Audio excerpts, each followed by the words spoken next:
त्रिपुरा सुन्दरी गाउँपालिका। नेपाल एउटा स्वतन्त्र, अविभाज्य, सार्वभौम सत्ता सम्पन्न, समावेशी, सङ्घीय लोकतान्त्रिक गणतन्त्रात्मक मुलुक हो। प्राकृतिक रूपमा सुन्दर, प्रचुर जैविक विविधता, सांस्कृतिक, धार्मिक तथा पुरातात्विक सम्पदाका कारण विश्व मानचित्रमा नेपालको गरिमा उच्च छ। बागमती प्रदेश स्थित धादिङ जिल्लाका 2वटा नगरपालिका र 11वटा गाउँपालिका मध्येको महत्त्वपूर्ण र समृद्धिका सम्भावनाहरूले सजिएको एउटा स्थानीय तह हो त्रिपुरा सुन्दरी गाउँपालिका। मुलुक सङ्घीय व्यवस्थामा प्रवेश गरेपछि साबिकका सल्यानटार, आगिनचोक, मूलपानी, सल्यानकोट र त्रिपुरेश्वर गाविसलाई मिलाएर 2073 सालमा त्रिपुरा सुन्दरी गाउँपालिका घोषणा गरिएको हो। यो गाउँपालिका 7वटा ओडामा विभाजित छ।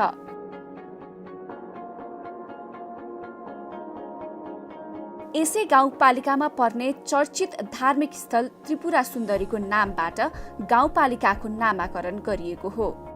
त्रिपुरा सुन्दरीको मन्दिर छ। त्यो मन्दिरका कारणले सबैले यो 5वटा साबिकका गाविसहरूमा र हालको 7वटा ओडाहरूमा त्यो मन्दिरका धेरथोर गुठीका जग्गाहरू छन्। गुठीका उपभोगकर्ताहरू पनि भएको, सबैले मान्दै आएको असाध्यै महत्त्वपूर्ण देवीको थान भएको हुनाले हामी सबैका एक खालको सल्लाह गरेर यो गाउँपालिकाको नाम नै कुनै ठाउँ विशेष, साबिकको गाविस विशेष भन्नुभन्दा पनि त्रिपुरा सुन्दरी राखौँ भन्ने हिसाबले सबैको लागि त्यो सान्दर्भिक हुने, सुहाउँदो हुने, मिल्ने र उपयुक्त ठाउँमा रहेका कारणले यो गाउँपालिकालाई त्रिपुरा सुन्दरी गाउँपालिका नामाकरण गरिएको हो। यस गाउँपालिकाको केन्द्र मनोरम विशाल टारको रूपमा चिनिने वडा नम्बर 2 को सल्यान टारमा रहेको छ। नेपालको पहाडी बेल्टमा यति ठुलो फाँट छैन। पहिलो फाँटै हो जस्तो लाग्छ मलाई। लम्बाइ नै 16 किलोमिटर छ, चौडाइ कतै 3 किलोमिटर कतै 6 किलोमिटरसम्म चौडाइ भएको यो टार चाहिँ सल्यान टार धेरै महत्त्वपूर्ण छ। 84.36 वर्ग किलोमिटर छ यसको क्षेत्रफल सल्यान टारको। र यो पनि एउटा महत्त्वपूर्ण, एउटा प्रकृतिले दिएको एउटा अनुपम उपहारै हो। यस गाउँपालिकाको जनसङ्ख्या करिब 23,000 छ। यो गाउँपालिका 207.23 वर्ग किलोमिटर क्षेत्रफलमा फैलिएको छ। यस गाउँपालिकाको पूर्वमा नेत्रावती र गङ्गा जमुना गाउँपालिका, पश्चिममा गोरखा जिल्ला, उत्तरमा गङ्गा जमुना गाउँपालिका र दक्षिणमा ज्वालामुखी गाउँपालिका, नीलकण्ठ नगरपालिका र नेत्रावती गाउँपालिकासँग सिमाना जोडिएको छ। सङ्घीय राजधानी काठमाडौँबाट गाउँपालिकाको केन्द्र रहेको सल्यानटारसम्मको दूरी करिब 120 किलोमिटर छ। यस गाउँपालिकामा विशेष गरी ब्राह्मण, क्षेत्री, दलित, जनजाति, लोपोन्मुखको सूचीमा रहेका दराई र कुमाल जात जातिको बाहुल्यता छ। स्थानीय तहको निर्वाचन अघिसम्म अन्योलग्रस्त यो क्षेत्रको विकासको अवस्था जनप्रतिनिधिको आगमनसँगै नयाँ युगतिर प्रवेश गर्दै गरेको दृश्यले आज सम्पूर्ण त्रिपुरावासीहरूमा नयाँ आशाको सञ्चार गरिरहेको स्पष्टै देख्न सकिन्छ।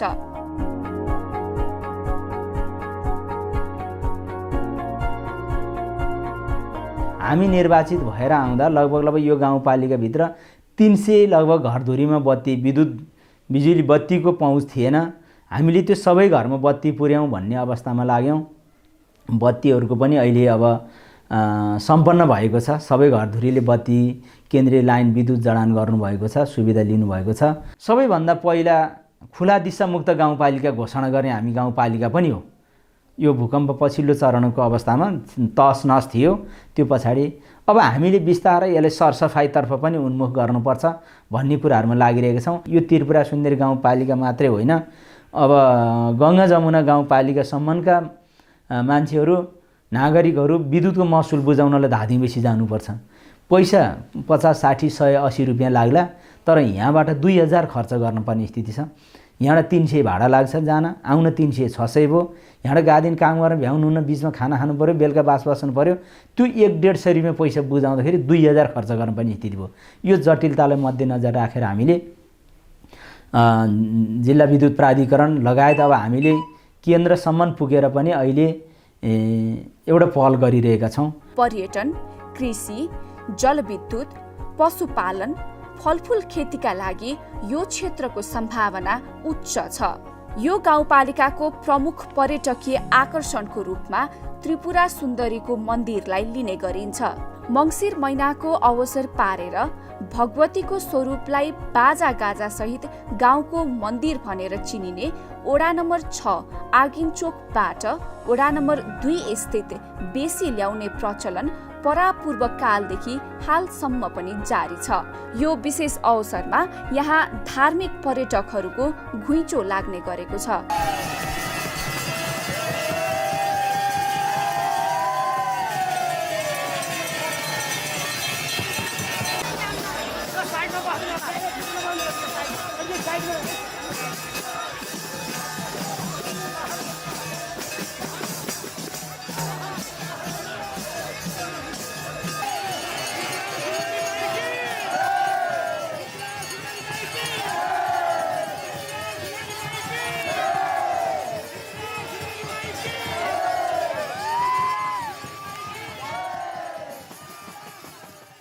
यो त्रिपुरा सुन्दरी भगवतीको उत्पत्ति कहिले भयो र कहिलेदेखि उत्पत्ति भयो भन्ने कुरा यकिन म गर्न सक्दिनँ। अहिलेसम्म मैले फेला पारेको 1719 को लेख कुनै यस थुमथुममा बसेका राजा रजौटाहरूले कुनै एउटा यो पहिला त्रिपुरा सुन्दरी कालासारू राणा मगर यहाँका मेन पुजारी हुनुहुन्छ, उहाँलाई सपना भएर म यस्तो ठाउँमा अवस्थित छु, मेरो संरक्षण तिमीले गर्नु, तिम्रो कल्याण म गरौँला भनेर चाहिँ दिनुभएको सपना अनुसार उहाँले आएर चाहिँ फेला पारेर लिएर गएर एउटा थुममा राखेर पूजा गर्दै एउटै घरमा पुजारी तल बस्ने, माथि चाहिँ आफूले भगवतीलाई राखेर पूजा आराधना गर्ने प्रचलन गर्दै आउनुभएका रहेछ। र यो थुमथुमका राजा रजौटाहरूको पालामा कुन राजाको पालामा बन्यो त्यो पनि यकिन मैले पत्ता लगाउन सकिनँ। त्यहाँ लेखिएको त छ, 1719 को लेख छ। त्योभन्दा पहिला कहिले उत्पत्ति हुनुभयो यकिन छैन। र यी कालासारू राणा मगरले आफैले पूजा गर्दै आउनुभएको रहेछ। यसमा शाहवंशीहरूको कसरी सपना भयो, ध्यान कसरी केन्द्रित भयो र कसरी चाहिँ गयो भन्ने कुरा इतिहासमा लेखिएको छ। कतिपय किताबहरू पनि लेखिएका छन्। रामशाह यहाँ उत्पत्ति हुनुभएछ र रामशाहले सपना पाउनुभएछ, म तिमीलाई गोर्खाको राजा बनाइकन छोड्नेछु, तिमी मेरो तपस्या गर्न आऊ भनेर रामशाहलाई दिनुभएछ। र रामशाहले यहाँ आएर तपस्या गरेर 12 वर्षको उमेरमा तपस्या गर्दै गएर 14 वर्षको उमेरमा 2 वर्ष यहाँ तपस्या गरेर बसेर 14 वर्षको उमेरमा गोर्खा प्रवेश गरेर गोर्खामा गएर 15 वर्षको उमेरमा राजा हुन सफल हुनुभएछ। गाउँपालिकाको वडा नम्बर 6 मा रहेको फटिक खम्बा पनि पर्यटकहरूको लागि विशेष आकर्षणको केन्द्र हो। भक्त प्रहलादले तपस्या गरिरहेको बेलामा हिरण्यकशिपले मेरो भगवान यही छन् भनेर पत्थर देखाउँदा भगवान नृसिंहको उत्पत्ति भएर हिरण्यकशिप भस्म भएको किम्वदन्तीहरूमा भेटिन्छ। फटिक खम्बामा चाहिँ भक्त प्रहलादले चाहिँ तपस्या गरिरहेको बेलामा हिरण्यकशिपुले तेरो भगवान कहाँ छ भन्दाखेरि भक्त प्रहलादले मेरो भगवान यहीँ छ भनेर त्यो पत्थरलाई देखाउँदा त्यो पत्थरमा हिरण्यकशिपुले प्रहार गर्दाखेरि भगवान नृसिंहको उत्पत्ति भयो। र भगवान नृसिंहको उत्पत्ति भएपछि हिरण्यकशिपुको भस्म भयो भन्ने कथन छ। र त्यसैले त्यो फटिक खम्बा, त्यसलाई फटिक खम्बा भनिन्छ र त्यो पनि महत्त्वपूर्ण छ। वडा नम्बर 1 मा अवस्थित नृसिंह धाम पनि गाउँपालिकाको अवलोकन गर्न योग्य धार्मिक स्थल हो। यस धाममा भगवान विष्णुले चौथो अवतार लिएको जनविश्वास रहेको छ। यस धाममा सञ्चालित रूपानुगा गुरुकुल विद्यापीठमा संस्कृत विषय अध्यापन भइरहेको छ। आगो खोला र बुढी गण्डकीको किनार नृसिंह धाममा भगवान विष्णुले चौथो अवतार लिएकोले त्यो ठाउँको नाम नृसिंह अवतार रह्यो भनिन्छ। र त्यो महत्त्वपूर्ण एउटा तीर्थस्थल पनि हो नृसिंह धाम। मनास्लु पदमार्ग र सुन्दर हिम श्रृङ्खलाहरूको सहजै अवलोकन गर्न सकिने भएकाले पनि यो क्षेत्रको पर्यटन विविधतामा आधारित छ भन्ने ठाउँहरू धेरै छन्। यस्तै वडा नम्बर 1 मा रहेको 5 धारेमा परापूर्व कालदेखि हालसम्म पनि अटल रूपमा पानी झरिरहेको दृश्य पनि निकै रोचक लाग्दो छ।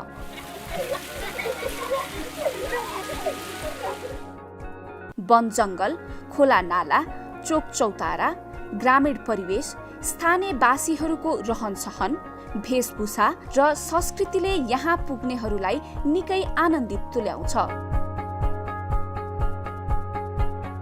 गाउँपालिका भएर बग्ने बुढी गण्डकी नदी र आँखु खोलाले यो क्षेत्रलाई थप मनोरम बनाएको छ।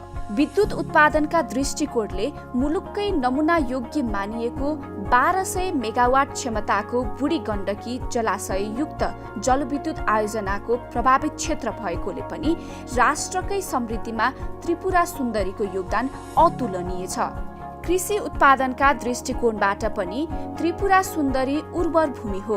तरकारी खेतीका एउटा पकेट क्षेत्र बनाउन सक्ने, माछा पालनको एउटा पकेट क्षेत्र बनाउन सक्ने, बाख्रा पालन, गाई फर्महरू चलाउनका लागि सजिलो हुने, कुनै फर्म चलाउने व्यवसायीहरूलाई अब आम्दानीको स्रोतहरूसँग जोड्न खोज्नेहरूलाई अब गाउँपालिकाले समन्वय गर्छ। सल्यानटारको मास देशभर प्रसिद्ध छ। त्यस्तै भटमास उत्पादनमा समेत यो क्षेत्र अब्बल मानिन्छ। धान, गहुँ, दलहन र अन्य नगदे बालीहरू यहाँका मुख्य कृषि उत्पादन हुन्। त्यस्तै बाख्रा पालन, तरकारी खेती र माछा पालनको लागि उपयुक्त वातावरण भएकाले पनि यसलाई समृद्ध त्रिपुरा सुन्दरीसँग जोडेर हेरिएको छ। स्थानीय तहको निर्वाचन हुँदै थियो। 2072 सालको विनाशकारी भूकम्पबाट पीडित बनेकाहरूको अवस्था निकै हृदय विदारक देखिन्थ्यो। तर स्थानीय सरकारको सक्रियताका कारण आज अधिकांश भूकम्प पीडितहरूका आवास निर्माण भइसकेका छन्। पहिलो प्राथमिकता हामीले भूकम्पमा आवास निर्माण गर्ने बेलामा उसलाई नजिकबाट कसरी निर्माणका सामग्रीहरू पुर्याउन सकिन्छ भन्ने कुरालाई हामीले पहिलो प्रायोरिटी मान्यौँ।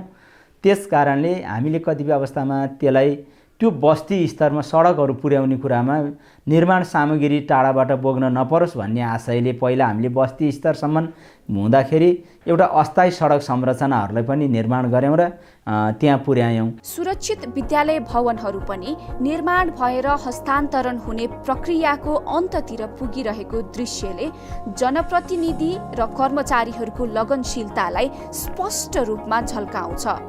नागरिकहरूका अपेक्षालाई पूरा गर्न स्थानीय सरकारले सडकको विकास तथा स्तरोन्नति, खानेपानीको उचित प्रबन्ध, सिंचाइको व्यवस्था लगायतका आधारभूत सुविधालाई सहज बनाउन तीव्र गतिमा कामहरू गरिरहेको छ। हामीले विगतमा थुप्रै सडक खन्ने कामहरू सक्यौँ। सडक खन्ने कामहरू सके तापनि अब हामीले प्रायोरिटीभित्र राख्ने। अब जहाँ जहाँ हाम्रो वडा कार्यालयहरू छ त्यो वडा कार्यालयसम्म सर्वयामी सडक हिउँद बर्खै सजिलैसँग जस्तोसुकै गाडी भए पनि त्यहाँ पुग्न सक्ने खालको सडक बनाउनुपर्छ भनेर कमसेकम अब हामीले पिच एकैचोटि गर्नलाई हाम्रा स्रोत र साधनले भ्याउँदैनौँ। त्यो यसमा केही सडकहरू छन्। हाम्रा 38 किलोमिटरको एउटा हामीले चक्रपथ निर्माण कार्य जोडेका छौँ। त्यो सम्पन्न गरिसकेपछि अब त्यसको गुणस्तरीय सडक बनाउने, त्यसका न्यूनतम अब हामीले त्यसको गुणस्तर उकास्न पर्यो। गुणस्तरमा अब त्यसलाई अलिकति प्रगति गर्न पर्यो भन्ने खालका योजनाहरू छ। बीचमा अरू सडकहरू पनि छन्। त्यो सडक मध्येमा पनि प्रायोरिटीभित्र राखेर कमसेकम 4-5 वटा सडकलाई गाउँपालिकाले प्रायोरिटीभित्र राखेको छ। त्यसले हाम्रो गाउँपालिका भएर छिमेकी गाउँपालिका गङ्गा जमुना जानका लागि, त्यस्तै गरी गोर्खाको आरुघाट गाउँपालिका हुँदै धेरै अरू माखला भेगका गोर्खाका उत्तरी भेगमा रहेका बासिन्दाहरूले सेवा लिने भएको हुनाले अब हामीले अरूको विकल्पहरू खुलाइदिनुपर्छ भनेर हाम्रा स्रोत र साधनहरूलाई अलि बढी हामीले केन्द्रित गरेका छौँ। सल्यानटार डिप बोरिङ चाहिँ हामीले बनायौँ। त्यसले वडा नम्बर 1 मा चाहिँ खानेपानीको आवश्यकता पुरा गरेको छ। त्यस्तै वडा नम्बर 2 मा देउराली खानेपानी योजना अहिले एकीकृत खानेपानी योजनाको रूपमा चाहिँ त्यो सञ्चालित छ। वडा नम्बर 2 मा त्यसले खानेपानीको आवश्यकता पुरा गरेको छ र योभन्दा अगाडि पनि योभन्दा अघिल्लो आर्थिक वर्षमा पनि ठुला योजनाहरू हामीले सञ्चालन गरेका थियौँ। ती योजनालाई नै अहिले निरन्तरता दिएका छौँ। जस्तो यसपालि चाहिँ यो आर्थिक वर्ष 76-77 को लागि चाहिँ हामीले वडा नम्बर 6 को असिन खोलामा रङ्गशाला बनाउनको लागि 2 करोड रुपियाँ त्यो जग्गाको लागि मुआवजा वितरण गर्न भनेर 2 करोड रुपियाँ विनियोजन गरेका छौँ हामीले। अनि त्यस्तै गरी गणेशस्थान खरे सडक स्तरोन्नतिको लागि 50 लाख रुपियाँ विनियोजन गरिएको छ। आँपचोर बेलुन सडक स्तरोन्नतिको लागि 30 लाख रुपियाँ विनियोजन गरेको छ। गणेशस्थान हटिया सडक स्तरोन्नतिको लागि 25 लाख विनियोजन गरिएको छ। ठुलीमेसी मुलपानी मुर्चोक सडकको लागि 30 लाख विनियोजन गरिएको छ। आगिनचोक बेलुन गरगरे सडकको लागि 40 लाख विनियोजन गरिएको छ। र ठुला योजनाहरू यो आर्थिक वर्षमा चालु आर्थिक वर्षमा यिनै हुन्। अनि त्यसदेखि बाहेक वडा नम्बर 1, 2, 3, 4, 5 र 7 का मुख्य सडकहरूमा सौर्य सडक बत्ती जडान गर्ने भनेर 50 लाख रुपियाँ विनियोजन गरिएको छ। विगतमा खानेपानीको हाहाकार रहेका स्थानहरूमा अहिले एक घर एक धारा अभियान द्रुत गतिमा जारी छ। यही सल्यानटार हो। जति बेला हामी निर्वाचित भएर आउँदाखेरि कुनै पनि व्यक्तिगत घरमा एउटा धारा थिएन। अहिले हामी लगभग 700 घरधुरीमा हामीले एक घर एक धारा वितरण गरेका छौँ। ठुलीबेसीमा 32 घरधुरीले एक घर एक धारा जोडिसक्नु भएको छ।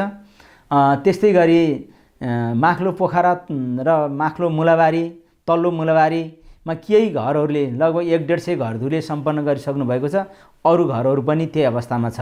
आलेमा पनि अहिले एक घर एक धाराका कामहरू वितरणका कामहरू भइरहेका छन्। अब हामी पहिलो चरणमा हरेक ठाउँमा अब हामीले सार्वजनिक धारा निर्माण गर्दैनौँ।